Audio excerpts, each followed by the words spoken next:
Olimpiade Montreal di Kanada pada tahun 1976 mengakibatkan biaya yang membengkak.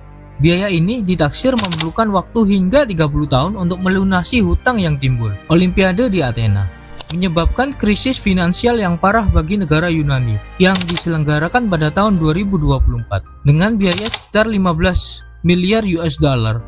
Jika dirupiahkan pada saat itu sekitar 131 triliun 850 miliar rupiah. Rio de Janeiro, Brazil pada tahun 2016.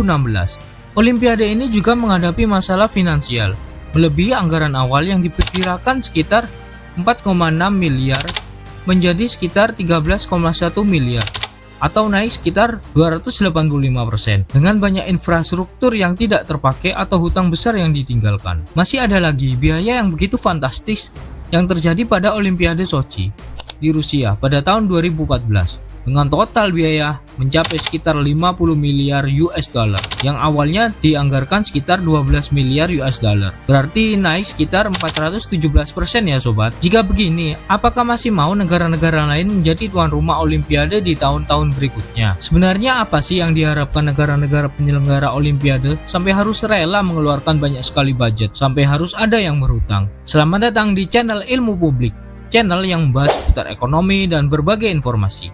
Di video kali ini kami membahas mengenai banyaknya pengeluaran penyelenggaraan Olimpiade dan bagaimana keterlibatan Komite Olimpiade Internasional atau IOC. Yuk simak videonya sampai habis ya.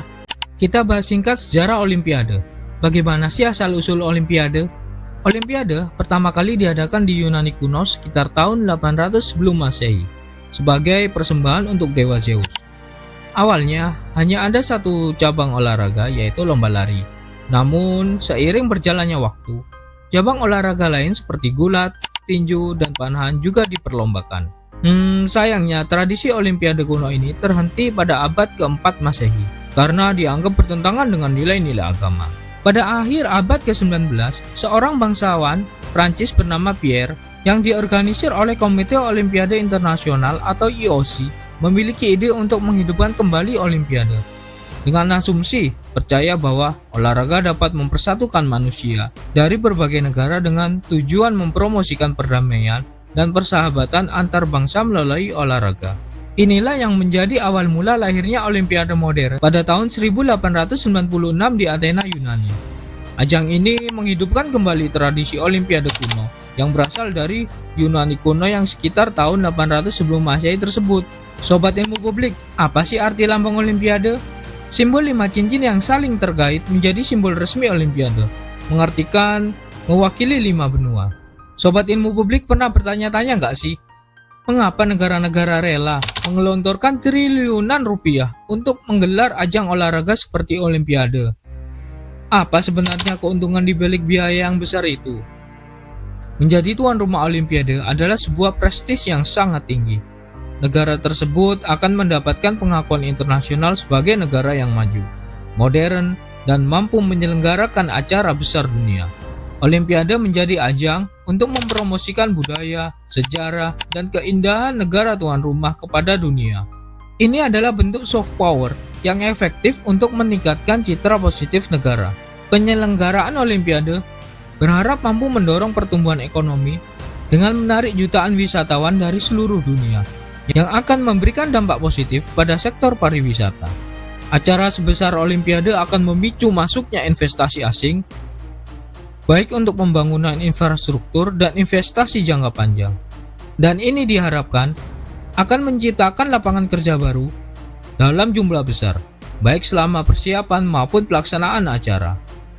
Masyarakat yang di sekitar lokasi penyelenggaraan Olimpiade akan merasakan peningkatan pendapatan, baik dari sektor pariwisata maupun dari kegiatan ekonomi lainnya yang terkait dengan Olimpiade.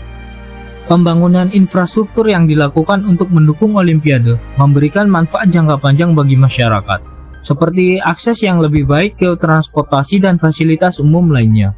Yang terpenting, penyelenggaraan Olimpiade dapat meningkatkan citra positif negara di mata dunia, menarik lebih banyak wisatawan, investor, dan talenta global. Pada Olimpiade London pada tahun 2012 menjadi Olimpiade yang sukses dan berhasil meningkatkan jumlah kunjungan wisatawan asing secara signifikan. Tidak hanya selama penyelenggaraan, tetapi juga dalam beberapa tahun setelahnya. Banyak wisatawan yang tertarik untuk mengunjungi lokasi-lokasi yang digunakan dalam Olimpiade, seperti Stadion Olimpiade dan Desa Atlet. Saat Olimpiade Beijing tahun 2008 juga sukses untuk menarik investasi asing dalam jumlah yang besar untuk pembangunan infrastruktur seperti kereta api berkecepatan tinggi, bandara baru, dan jaringan jalan tol. Investasi ini tidak hanya mendukung penyelenggaraan Olimpiade, tetapi juga mendorong pertumbuhan ekonomi jangka panjang di Cina. Namun, tidak semua dampak Olimpiade bersifat positif ya sobat. Ada juga tantangan yang harus dihadapi seperti beban utang, ketimpangan sosial, dan dampak lingkungan. Oleh karena itu, perencanaan yang matang dan pengelolaan yang baik sangat penting untuk memaksimalkan manfaat dan meminimalkan risiko dari penyelenggaraan Olimpiade tersebut. Biaya pembangunan infrastruktur sangat besar, seringkali melebihi perkiraan awal. Saat Olimpiade Rio 2016 saja meninggalkan banyak infrastruktur terbengkalai. Pada Olimpiade Beijing 2008 menghadapi kritik atas kualitas udara yang buruk. Penduduk lokal dipaksa pindah untuk memberikan lahan bagi pembangunan venue. Yang terjadi pada Olimpiade Atlanta 1996 menyebabkan penggusuran sejumlah besar penduduk. Potensi penyalahgunaan dana sangat tinggi karena banyak dana yang sangat besar. Contohnya skandal korupsi dalam penyelenggaraan Olimpiade Sochi 2014. Dengan adanya faktor-faktor dan contoh nyata tersebut, masyarakat mulai banyak yang protes dan melakukan penolakan terhadap penyelenggaraan Olimpiade. Contohnya saat sebelum penyelenggaraan Olimpiade masyarakat, kota-kota besar seperti Tokyo tahun 2020 dan Paris tahun 2024 juga melakukan penolakan penyelenggaraan Olimpiade. Dampak yang kurang baik juga pernah dialami penyelenggaraan Olimpiade di Rio de Janeiro, Brasil tahun 2016, diwarnai dengan masalah seperti pembangunan infrastruktur yang terlambat, masalah keuangan negara, dan kekhawatiran akan penyebaran virus Zika. Pembangunan berbagai fasilitas seperti stadion dan jalan seringkali terlambat, menyebabkan kekhawatiran akan kesiapan penyelenggaraan. Brasil sedang mengalami masalah ekonomi yang cukup serius pada saat itu, sehingga penyelenggaraan Olimpiade menjadi beban tambahan bagi keuangan negara. Wabah virus Zika yang sedang merebak di Brasil menjadi kekhawatiran besar bagi para atlet dan pengunjung. Pengalaman yang sama pada Olimpiade Tokyo 2020. Olimpiade terpaksa ditunda selama setahun akibat pandemi global yang belum mereda. Penundaan ini menyebabkan biaya penyelenggaraan menjadi jauh lebih besar dari perkiraan awal. Meskipun ada protokol kesehatan yang ketat, tetapi ada kekhawatiran mengenai potensi penularan COVID-19 di antara para atlet, ofisial, dan penonton. Terus bagaimana sih peran IOC dalam membantu penyelenggaraan Olimpiade? IOC atau International Olympic Committee, salah satu perannya adalah memberikan dukungan finansial bagi penyelenggaraan Olimpiade. Meskipun tidak secara langsung membiayai seluruh biaya penyelenggaraan, IOC menyediakan berbagai bentuk bantuan keuangan. Bantuan berupa uang muka kepada kota tuan rumah dalam jumlah yang cukup besar. Dana ini dapat digunakan untuk persiapan awal seperti pembangunan infrastruktur, promosi, dan program pengembangan olahraga. IOC juga memiliki hak eksekutif atas siaran Olimpiade.